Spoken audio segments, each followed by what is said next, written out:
All right, everybody, welcome back to me and Susan Easton Black. I'm Clayton Pixton. I'm Susan Easton Black. And we're with the Joseph Smith Impressions of a Prophet podcast with Susan Easton Black. So, Susan, how's your week been? My week's been actually pretty great. Always busy. Those are the great weeks, really. Yeah. Have you ever not been busy? I have a hard time imagining you not being busy. No, ADD, I think. Yep. Susan is an author of many books, a little over 200, I guess. Something like that. She keeps busy doing stuff like this. She served 4 missions. 4 missions now. 4 missions. I still need to take you up on that psychological counselor one or something, so we can solve some of my stuff. Oh, I don't know. You could work on me. Oh, okay. We have a trade. All right. Well, thanks for being here again. Today we're going to talk about the infamous Extermination Order, right? That's right. So I'm going to kick us off here with a little number called "I Have Work Enough to Do." It's in our hymnal, and it's I don't know if we've sung it. I've sung it much, but I like it. So I like this one too. Do you? Good. I have work enough to do where the sun goes down, for myself and kindred too, ere the sun goes down.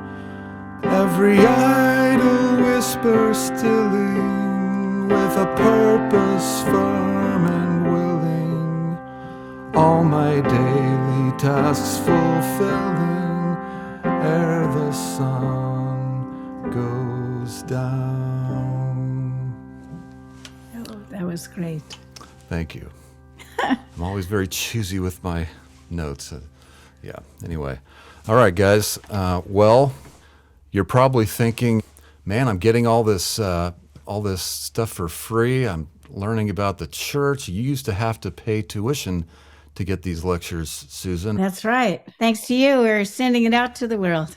Thanks to me and what we're able to do here, you're getting it for free. So, Susan, please take us away and tell us all right. How things go. Tonight, we're going to learn about why the Extermination Order. I don't think anyone that listens today will want to name a child after Lilburn W. Boggs, the governor of Missouri that issues the Extermination Order, but we're going to do the build-up as to why he perhaps thought he had the right to do it. So if you're ready, Clayton, I am too. I'm ready. We recall that what we're looking at today is 2 counties in Missouri. Recall the Saints had started out in Jackson County. They're kicked out of Jackson. They go across the Missouri River to Clay County. And by 1836, they're kicked out of Clay County and they move up to Caldwell County. Caldwell County was to be a type of almost reservation for the Saints. It's set apart for them. They've got borders there to stay inside. And basically, if they stay inside, all will be well. Kind of like a pen. Yeah, kind of like a pen. You put your kids in a, kind of crib, you stay in there, we're good. But when we get Joseph Smith coming to town and the church is going to go throughout the world, and suddenly he wants other towns and is willing to move into Daviess County, it's going to cause all kinds of problems. Well, as we go forward, as just a review, we talked about the stake presidency with David Whitmer, W.W. Phelps in the middle, and John Whitmer, and they were the ones that came up and basically founded Far West. We know then that as Joseph and Emma come into town, that you've got a town that, wow, it's big. Recall there are 5 different general stores. There's 2 hotels. They look very prosperous. And you'd say life seems to be good, but as Joseph comes into town, recall he discovers that his presidency didn't pass out money to the poor. And Joseph and Emma literally struggle. Recall last time we talked about how they wanted the High Council to support them for a year. In other words, they don't have the funds, and the High Council voted no. We know that as Joseph came into town, that he begins to hold High Council courts. And as he does so, you'd say, who do we say goodbye to? Well, David Whitmer, one of the witnesses of the Book of Mormon. David Whitmer is now out of the church. Phelps, a man that wrote "The Spirit of God like a fire is burning," and we've sung at every temple dedication since the Kirtland one, he's going to be out. And John Whitmer is going to be out. But what we're going to learn is that although they're out of the church, they stay in town. Now, a new element we add tonight is that we add, there's a town called Richmond that's over in Ray County. And, without sitting with all kinds of maps, we could probably pretty much get confused, but it's not that far from far west. But Ray County, I don't know, it's like a rumor monger town. Every time something happens in Ray County, such as there was a case where someone stole an alarm clock, Ray County officials view it as their job to be sure and let the governor know.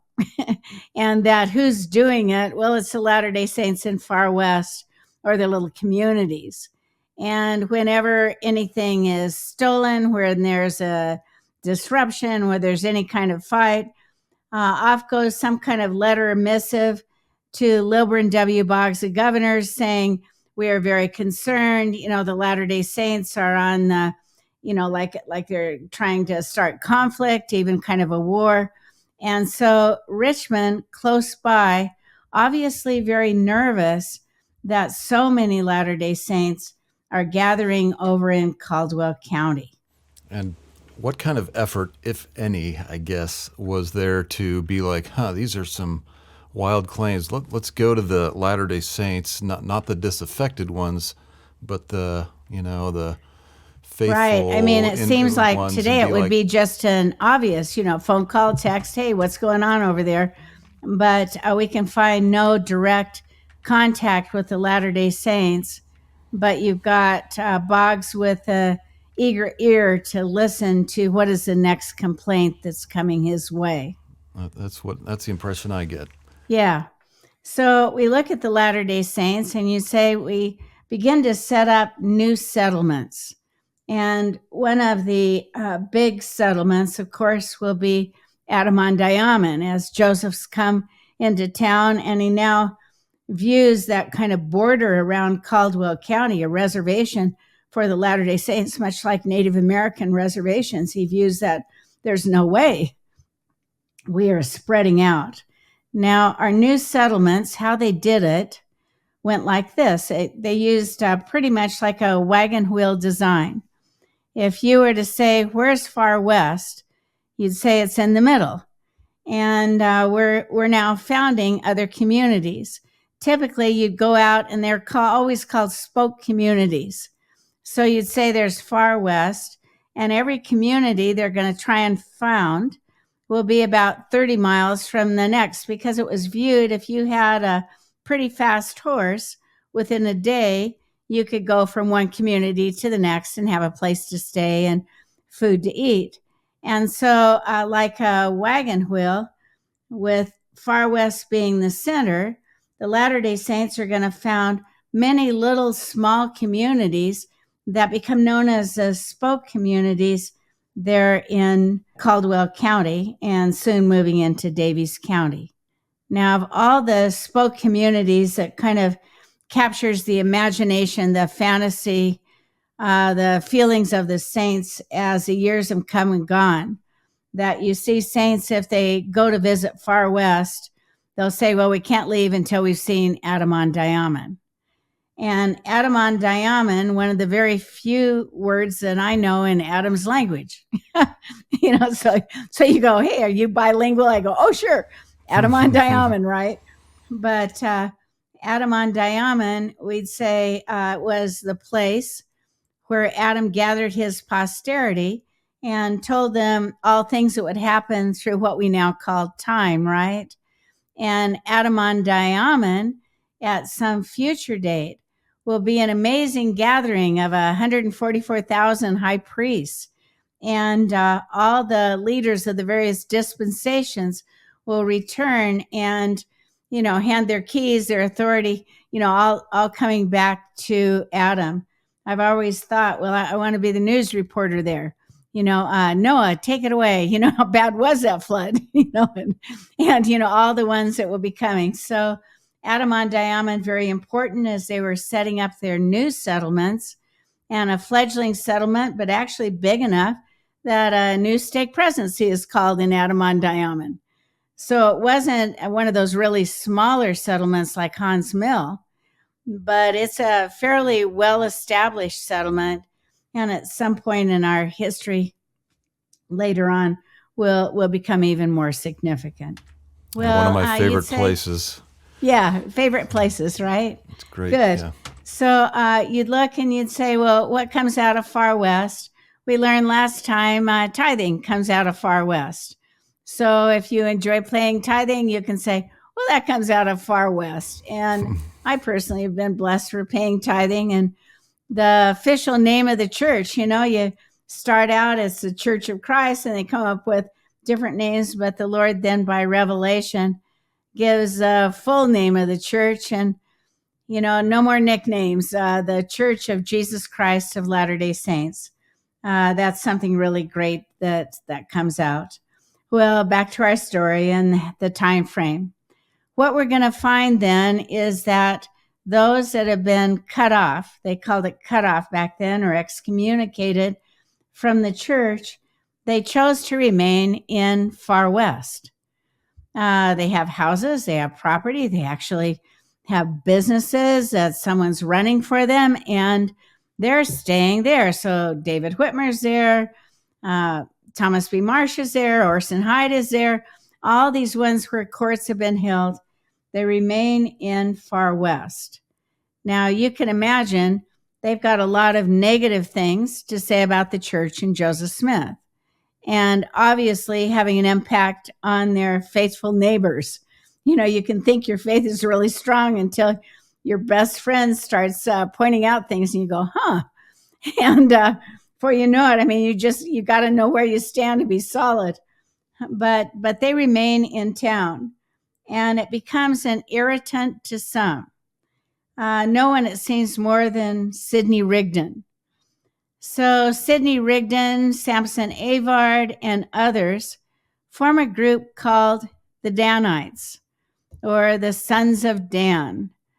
And they I didn't know Sidney Rigdon was. And he's a counselor to the prophet Joseph. He's right there, first counselor. And you're like, Sidney, what are you doing? It's such a harebrained idea. But with these Danites, their job is to, as they view it, is to encourage the dissidents like David Whitmer to move along. And, they're actually not nice about it. They're forceful about it. They're vengeful about it. And you get these men that were, have lost their membership, and suddenly they feel like their lives are in grave danger. And you'd say, where do these men run? And I go, David Whitmer, he runs to Richmond. It's your closest town to Far West. W.W. Phelps, he's going to Richmond. John Whitmer's going to Richmond. And the list goes on and on. They all run to Richmond. And you can imagine this rumor monger town is going to embrace them, because suddenly they're saying, wait a minute, what's your news? Great, I'm writing another letter to Lilburn W. Boggs, because now guess who's coming out? Some of their leaders, and great concern. Good. It seems like, it seems like people, I don't know, people don't realize that even an insider, once they've been excommunicated, or even though they were, I don't know, their view of their former church community might be tainted. It's like that doesn't occur to people. Like they still don't think, well, maybe we should still talk to somebody who's a faithful member. to see they just kind of, even these days, right? They just kind of will take anybody's testimony or story or side of the story, especially if they came from the community. But but there's definitely this principle of, especially if they had been and if they left, their feelings are even more antagonistic and bitter, antagonistic, hurt, don't know how to deal with it, telling others often. Yeah. Well, okay, so the Danites, never a part of the church. Everybody got that? It's not, you can't find it. We've got deacon, teachers, priests. There's no Danites, right? But it's like this secret organization within membership of the church. And they met at night or something? Yeah, they met at night, and none of it good. Well, you'd say things are brewing, right? But when's going to be flaming fire? And it's going to occur on July 4th of 1838. Although Joseph Smith was in town, you know how you get these small towns, they want the man of the day. They honor the man of the day. We want you to give this speech. And July 4th was, well, it's big in Provo today, but it was really big when you're talking about my father, my grandfather fought in the Revolutionary War, fought for our freedom. And so of all the men in town, Sidney Rigdon was invited to give the main speech there at the Independence Day celebration, where you've got parades and you've got, games and square dancing kind of thing. Okay, and notice what he says. From this hour, we will bear it no more. He said, mobs that come on us to disturb us, it shall be between us and them a war of extermination. And by this point, you've got the dissidents, you've got some of the Missourians crossing over into Caldwell County, thinking they're having a fun night and disrupting life among the Latter-day Saints. So notice he's the first to say, it shall be between us and them a war of extermination. We will follow them to the last drop of their blood is spilled, or they will have to exterminate us. In other words, he's just throwing out this amazing challenge. He's such a loose cannon on this day. And remember, word is going to pass. It's going to Richmond. From Richmond, it's going to Lilburn W. Boggs. Well, from July 4th until August now, everything is just kind of sitting there. But in August, there's what's called the Fight at the Polls, and it occurs in Gallatin, Missouri. And what our side of the story is that voting first will be the Missourians, the Latter-day Saint men, and notice women didn't vote back then, so it's all men. So the Missourians vote first. Here come the Latter-day Saints to vote, and the Missourians lock arms with each other, and they refuse to allow any Latter-day Saints in to vote. Now, you realize that's a constitutional right. We care about our vote. We want our man to win, and the only way you win is through voting, right? And so the Latter-day Saints are not allowed to vote. And eventually, Latter-day Saints are milling around until you get one man, John Lowe Butler, picks up his stick, and now he begins hitting another, one of the Missourians. I don't know whether we really got to vote that day, but it's always called the Fight at the Polls. And once there is a fight at the polls, Governor Boggs now calls out a pretty restricted militia force. And their job is not to exterminate. So notice it's kind of like step one. Let's get this under control. What the job of the militia, and every county had their own militia. So Clay County has a militia, Jackson County, and you'd say Southerners, that's amazing. They lost the Civil War because when they put on a uniform, they can be pretty ferocious. And so what their job was is you drive all those Latter-day Saints, they were calling Mormons, now back into Caldwell County. You get them out of Davies County, you get them out of Ray, if any are still down, and you push them all. They need to stay in that Caldwell County, that kind of reservation. So the militia forces now begin to push the Latter-day Saints, and they're forced out of their homes. And what's so interesting, they're only going to ask two questions. First, do you believe Joseph Smith's a prophet of God? And if you say, well, I used to, but I don't, you're fine. Okay. But if you say, yes, Joseph is a prophet, the next question, do you believe the Book of Mormon is the word of God? And if you say yes to both, wow, man, you're subject to be beaten, a woman verbally, physically abused, a child, you're subject to be kidnapped, because after all, you'll just grow up to be like your parents. And so very, very dangerous. The militia would then literally come into the home as you get families running, and they're always running towards far west. Or it's like the spokes of the wheel are collapsing, and they're running towards far west. And as they run, then the militia will go in and they'll take the cows, the horses, the tools, the clothes, the whatever you leave behind.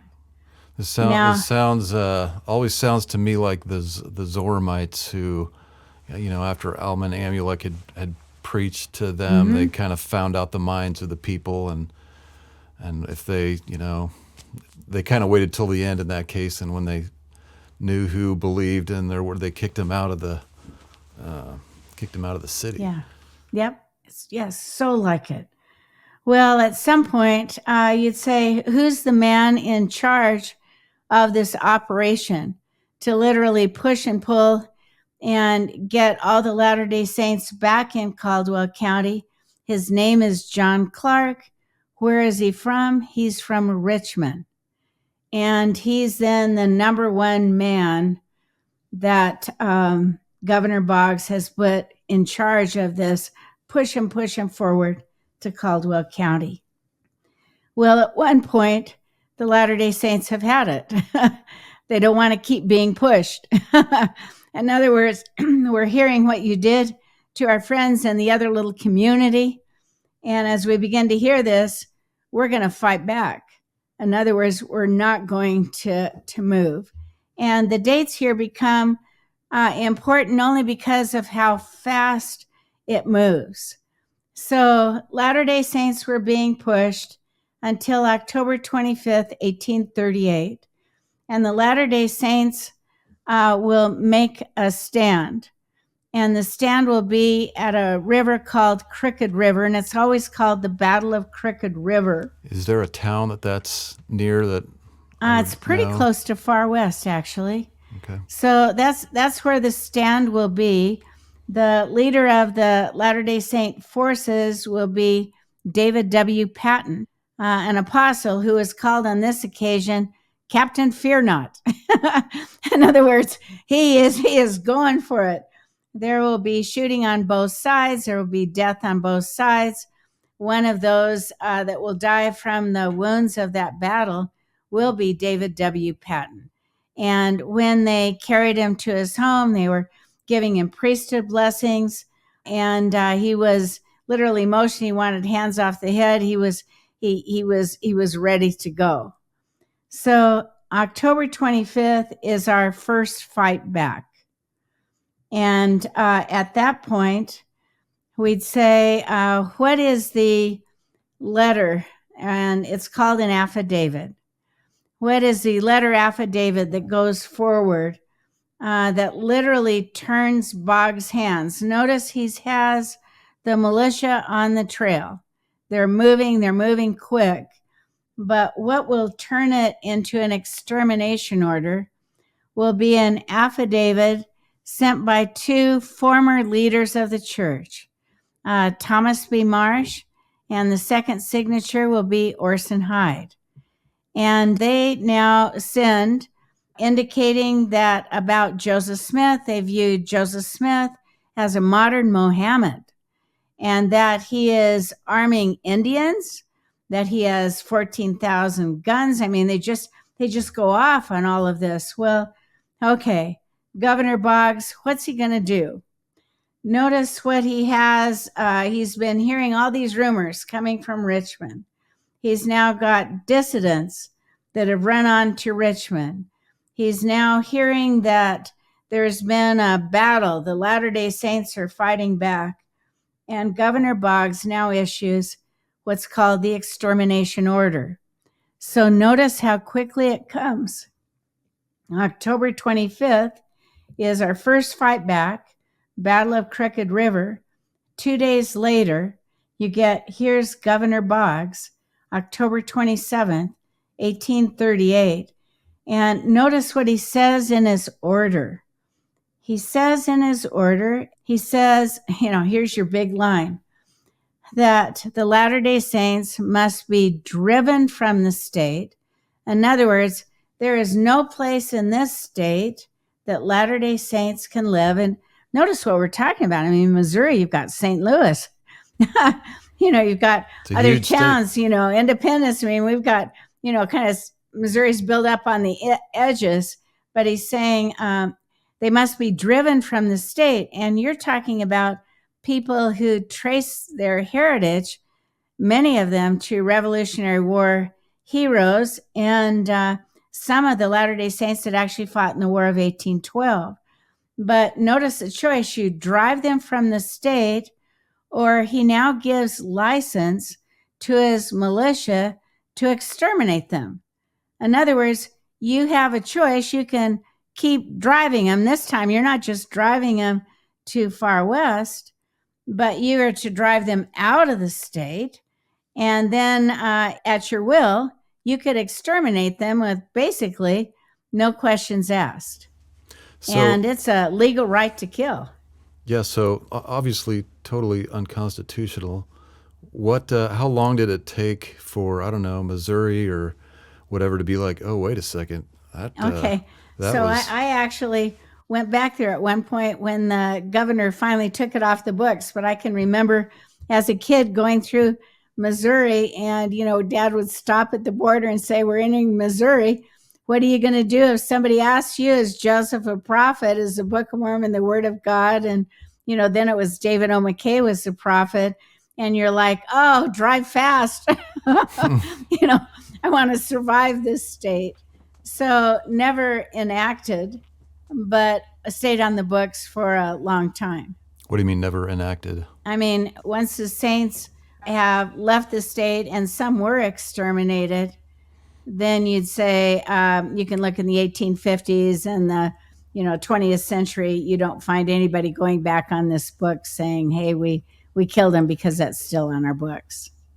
Oh, right. But they did. Yeah. They also didn't remove it until your lifetime. Nothing was removed quickly, that's for sure. Incredible, right? And so with that, as the extermination order is issued, more and more small militias are now being called up. One of those called up, this is a picture of Alexander Donovan. Donovan received a letter. He was in Clay County, and that he is being moved up in rank to a brigadier general, and that his first order, as he was to gather the troops there, the militia, and militias included all able-bodied men from 18 to 45. As he was to gather up his men, his first assignment was to exterminate the Latter-day Saints. And, you got to love this man. He's not like a perfect man, but, he just hated things that weren't just. And I see him like some amazing movie hero, who, as the letter is being read to him, says, the day of extermination is over. In other words, many had exterminated the Native Americans and pushed them out of their states. But for Donovan, he goes, the day of extermination is over. And he jumps up, he'll take his men, but will not allow them to participate in any of the fighting or killing of Latter-day Saints who are now being driven out of the state. So you'd say, well, what happened to this perfect kind of wagon wheel. Far west is the main, the middle, and then all these spoke communities. One by one, our little spoke communities now collapse. And so the target is really going to be far west, by far your largest settlement. But one by one, they're going to collapse. We're just going to feature mostly one. I wanted to feature the Hans Mills settlement, named after a man named Jacob Hahn. And I've seen his name is also, it's spelled Hawn, but also Haun. UN, yes, you can find it both ways. And so Jacob Hahn had a mill. Many of the poor from Kirtland had stopped at Hahn's mill and were employed there by him. But what we're going to find is they're going about their daily activities, right? As we see the next, we're going to find that they look up and they see these militia lined up in a row. And you know how you see something and you think like it's a mirage, and they come out. They're looking. What is this? What is this? They haven't heard. They hadn't heard the extermination. Yeah, they hadn't order. heard the extermination order, and this is about 3 days after the extermination order, and suddenly they hear the word charge, and they see these militia just coming in on their horses. And as they came charging into town, some of the men now will run to the blacksmith shop. And how it used to be in these little towns to kind of protect yourself and children from, a gun accidentally going off, you'd put it in the blacksmith shop, because the blacksmith always had a lock on his door, where you couldn't guarantee locks on these log cabins, right? And so many of the men ran into the old blacksmith shop, and it turned out to literally be their death chamber. And some young children have been playing in there, and it turned out to also be very difficult for them. So as the men are being harmed, the women are told to run and to get across the river. And so they will head out then across the river. And, it's not a big one. In the meantime, you'd say, well, what were the atrocities? One man named Thomas McBride, militia man, had a cornhusker knife and literally chopped his body into pieces. And you go, well, there's no Geneva Convention. I mean, it's war at its worst. Well, we then look and say, well, what happened to Adam-on-Diamond? Can I say about Hans? That just reminds me a little bit. Is that the one I'm thinking? This whole thing kind of reminds me a little bit of in the Book of Mormon, where the Lamanites come against the Nephites because they think that this community had abducted their daughters. It didn't turn out to be true, but they never took the trouble to ask, hey, what, Was it you guys? Nobody kind of verified any of this stuff. They just kind of no talk. And there's a heroine out of this, Amanda Barnes Smith. She loses her husband in this attack on Hans Mill. A child. She has one child that has part of his hip blown off. Alma. She claims she saw in vision how she should pack it. And militia men come to her and say what they'll do to abuse her. And basically, I don't care. I'm not leaving here till I can walk out with my son. And by the time Hans Mill is attacked, Joseph Smith knows. There's not like you don't have Pony Express, you don't have Telegraph. And these things are going on. In the meantime, life goes on in Far West. But suddenly people are now running into Far West. They've made it, and they've got amazing news. And the news is they're being attacked. So you'd say, where are they really attacked? It's always your outskirts. And so Adam-on-Diamond, totally destroyed. I mean, you go there now and it's beautiful green grass, and it's, pretty beautiful as you look at the farmland and all of that. But you're not going to find a house there. And then you look and you'd say, well, what else? What other towns are collapsing? And as you do it, you say goodbye to DeWitt. We had Latter-day Saints in Gallatin. That part is destroyed. And finally, we get ourselves too far west. Which Far, which today is kind of looks a lot like those other communities. right. Jump the There's gun, just maybe, but it's nothing. just there's nothing. There's nothing. I It's mean, like yeah, there's are no we gas here? And station there. there's like Getting a there on county roads. There's nothing. And so by this point, Joseph is saying, prepare far west for an attack. Now, how you would prepare your town, obviously, it's curfew, everybody's inside, but you decide which part of the town you're going to save. So, you can't save the edges, right? You're going to move in. And part of the way to prepare a town is that you take your wagons and you flip them on their side.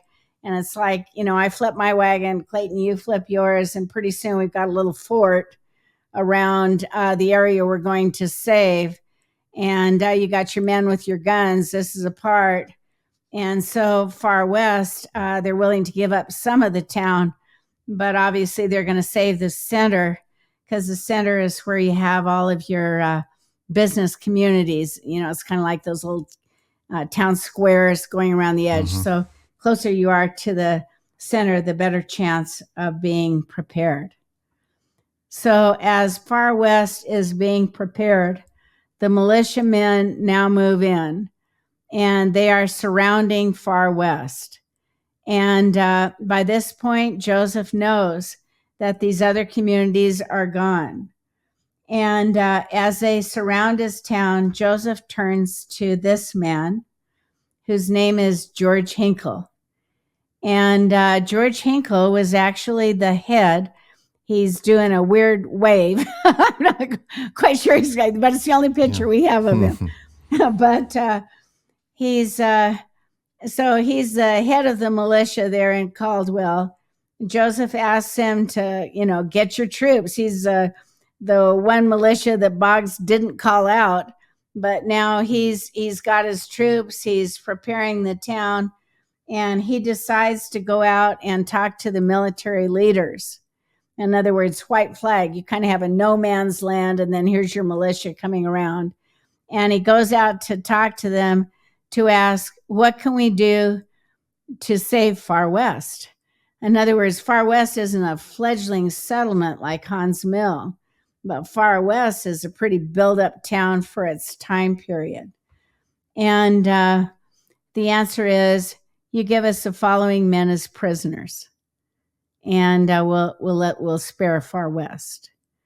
So one of the men that Hinkle then agrees is, okay, I'll give you Joseph Smith. And it was also Sidney Rigdon. Sidney Rigdon, Hiram Smith. Okay, yeah. Parley P. Pratt, just a couple others. But Hinkle, when he tells Joseph, hey, I've been outside, I've talked to militia, we can save the town, he doesn't say they want you as prisoners. What he says is, you come on out and they just want to talk to you. And if they talk to you, then everything will be okay. Maybe we can solve this. So Joseph leaves the safety of the Far West that's being protected, as well as Hiram and Parley and Sidney, and they head out with George Hinkle. And once they're out of the kind of safety zone and they're with the militia group, George Hinkle says, here are your prisoners. And Joseph turns to George Hinkle and he gives him a new name. And the name he calls him is Judas Iscariot Hinkle. So for Joseph is now turned over to this man whose name is Samuel Lucas. And Samuel Lucas, he's from Independence. He's a court kind of stenographer, but he's not such an important guy in Independence, but he is important on this occasion. Now, as Joseph is turned over to him, and word goes throughout the militia units that they've got Joseph Smith, and they've got Hiram, they've got Sidney Rigdon, who had, and all of a sudden the men begin to howl like wolves. And it's always called the night the wolves howled. And that night, listening to the kind of howling sound, as you see Joseph and the others now taken captive by these militias, listening to the howling sound will be Mother Smith and Joseph Smith Sr. Joseph Smith Sr., as he hears the howling sound and guns being fired in the air, he is sure that his sons have been killed. And he says to his wife, I cannot live but another moment. And what I think is so interesting is that, you wonder, can emotions really get you? And I'm like, oh, yeah, for sure. But for Joseph Smith Sr., although, Joseph and Hiram had not been killed, although he had, you'd say fairly good health, by 1840, he's dead. He never kind of resumes it. He never quite gets it back, the kind of shock of the night, the howling then of the wolves. Well, from there, Joseph, others, they're literally tied to trees. And as they're tied to trees, we kind of leave them there knowing that next time we meet, there's going to be a military tribunal, a court-martial. Notice how quick this all came down. You get, recall the Battle of Crooked River, October 25th. You get the Extermination Order, October 27th. Hans Mills going down about the 30th of October. And next time we meet, Clayton, October 31st, Joseph Smith is being tried for treason against the United States by a military tribunal, and he will not be allowed to attend the tribunal, but various preachers who have come along with these various militias, they're there. And Samuel sense. Lucas, judge and jury, and you're like, what the heck? But that's where we kind of leave off tonight. And not only that, but Joseph Smith and those men weren't part of a military force, right? Right. It's so illegal. A military tribunal against someone civilian. Who's just, a citizen of the United States. So it's an amazing story. So maybe as an aside, it might be interesting. What happens to these people? We talked about some key people. Jacob Hahn, he survives Hans Mill, right? But George Hinkle goes on to form his own church. And he calls his church the Church of Jesus Christ. I get that. But then he says the Bride of the Lamb's Wife. And I'm like, his church short-lived, doesn't make Bride of the Lamb's Wife. Okay. And then you'd say, well, what about Samuel Lucas? He never really rises up. It's his one day of, possible glory, but hardly. And we're going to learn a lot more about Donovan, even take a whole time period to learn about him. I think he's just such a hero, a man for the right time. And, we'll hit some of that for Boggs. He goes on to California. Parley P. Pratt indicates that he was so mean nothing would grow on his grave. And he's buried out there in Napa, California. And, now things since 1976, when the Extermination Order is rescinded, I have seen his grave, and, things do grow on it. And did they in the past? I don't know. But so it is. Anyway, so many interesting things. Yeah, my lesson is, if I'm ever in a position there's a small group of people who I'm hearing horrible things about, right?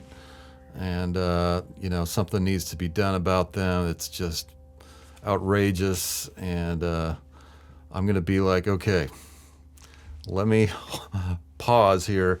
Let me talk to to somebody in that group. Let me talk to maybe the leader, some other people. Let's verify this before we like break every constitutional Right. rule in the book. And probably not break those ever, no matter what. All right, well, are we ready for my little Oh, outro I love that. music? Okay, we'll try verses 2 and 3. Great. I must speak the loving word ere the sun goes down. I must let my voice be heard ere the sun goes down. Every cry of pity heeding, for the injured interceding, to the light the lost ones leading, ere the sun goes down. As I journey on my way, ere the sun goes down, God's commands I must obey, ere the sun goes down.